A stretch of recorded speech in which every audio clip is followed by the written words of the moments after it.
Hello everyone, कैसे हो आप सब। चलिए गर्ल्स, आज हम नेक्स्ट टॉपिक करते हैं। उससे पहले मैं आपको बताती हूँ कि हमने अभी प्राइस इंडेक्स नंबर पढ़े हैं पहले लेक्चर में, जिसके आपके दो पार्ट थे, एक सिंपल और एक वेटेड।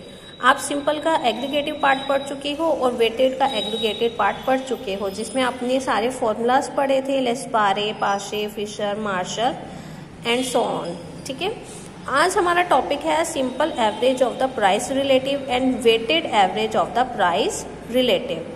ठीक है, चलिए फर्स्ट टॉपिक है आज आपका simple average of the price relative. इसमें सिंपली हमने क्या पढ़ना है कि जो हमारा प्राइस रिलेटिव है हमें उसका एवरेज देखना है। इसके लिए हम ये दो फॉर्मूलाज कंसिडर करते हैं, आइदर दिस और आइदर दिस। ठीक है, आप ये दोनों फॉर्मूलाज कंसिडर कर सकते हो और जो आपकी बुक में मेंशन है आप वो भी फॉर्मूला कंसिडर कर सकते हो। आपके ऊपर है, चाहे आप वो फॉलो कर लो, चाहे आप ये दोनों फॉर्मूलाज फॉलो कर लो। ये वाला फॉर्मूला तो बुक में सेम है, बट ये वाला थोड़ा डिफरेंट है, तो कोई प्रॉब्लम नहीं है, आप ये भी कंसिडर कर सकते हो। ठीक है, चलिए अब पढ़ते हैं simple average of the price relative. इसमें आपका क्या होता है, देखिए average of the price relative. इसमें हमने सिंपली क्या करना है, जब हमें प्राइस रिलेटिव कैलकुलेट करना होता है तो हम क्या करते हैं, price of the current year divided by the price of the base year into 100। ये क्या है आपका, which are the price relative in the percentage. इसको हम परसेंटेज में कंसिडर कर चुके हैं। Give the simple price index number of the jth commodity in the year I relative to the zero as the base year. ये आपको simply पता ही है कि जीरो आपका इसमें बेस ईयर हो गया और आई आपका क्या हो गया, करंट ईयर। तो ये आपका क्या हो गया, average of the price relative.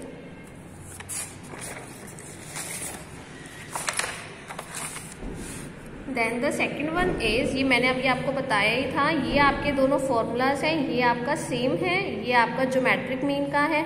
Either you can consider this formula और either you can consider this formula. ये हमारा एग्जाम्पल पे डिपेंड करेगा कि हमें अर्थमेटिक मीन के अकॉर्डिंगली एवरेज फाइंड आउट करनी है या फिर ज्योमेट्रिक मीन के अकॉर्डिंग। ठीक है गर्ल्स, फिर नेक्स्ट आता है आपका weighted average of the relative. चलिए देखिए,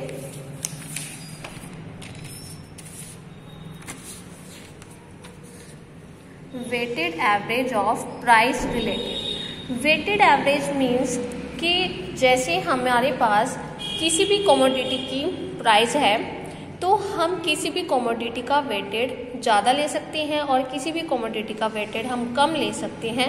वो डिपेंड करता है कि कौन सी कमोडिटी हमारे लिए ज़्यादा इम्पॉर्टेंट है और कौन सी हमारे लिए कम है। हमारे लिए इम्पोर्टेंस मीन्स कि किसकी वर्थ ज़्यादा है और किस कमोडिटी की वर्थ कम है। ठीक है, again weighted average of price relative के लिए भी आपके पास दो फॉर्मूलाज हैं, एक for arithmetic mean and one for the geometric mean. Either you can consider this one और either you can consider for this one. ठीक है, नाउ पी नॉट आई, यहाँ पे आपको पता है not means base year and I means current year. Arithmetic mean के लिए आपका फॉर्मूला हो जाएगा summation of W J P I J upon P not J into 100 divided by summation of WJ which is equals to summation of WP upon summation of W। यहाँ आपके पास P क्या है, P आपका एक price relative है जो क्या है आपका PI upon P naught into 100, और you can write it as PIJ upon P naught J। ठीक है, तो ये आपका क्या है प्राइस रिलेटिव और W आपका क्या है, weight attach to the price relative. जो भी आपका प्राइस रिलेटिव होगा उसके साथ जो भी हम वेट अटैच कराएंगे वो हमारा क्या है, W है। ठीक है, next is your geometric mean. इसका फॉर्मूला है आपका antilog summation of W log P upon summation of W। W आपको पता है यहाँ पर क्या है और P आपको पता है कि यहाँ पर क्या है। चलिए गर्ल्स, इसमें आपके पास दो मेन पॉइंट्स हैं। First one is if the base year values are taken as weight. जैसे जो आपकी बेस ईयर वैल्यूज है अगर आप उसको वेट कंसिडर कर चल रहे हो तो आप क्या करोगे, that is W equals to P naught J Q naught J। ठीक है, हम ये लेकर चलेंगे। तो ये आपका क्या है, अर्थमेटिक मीन का फॉर्मूला है। For the price relative. तो मैं यहाँ पर क्या करूँगी, W की जगह रिप्लेस करूँगी P naught J into Q naught J। W के प्लेस पर हमने क्या लिखा, P naught J into Q naught J, ये एज इट इज। ऐसे ही डिनोमिनेटर में WJ की जगह आप क्या लिखोगे, P naught J into Q naught J। P naught J से हमारा Q नॉट J कैंसिल हो जाएगा, तो आपके पास यहाँ क्या बच जाएगा, summation of PI J into Q naught J। Denominator आपका एज इट इज है इंटू 100। अब आप जैसे ध्यान से देखिए, ये क्या है आपका फॉर्मूला सेम लेस पायरेज वाला, यानी कि जब भी हम बेस ईयर को वेट कंसिडर करके चलते हैं तो एट द एंड हमारे पास क्या रिजल्ट मिलता है, लेस पायरेज। ठीक है।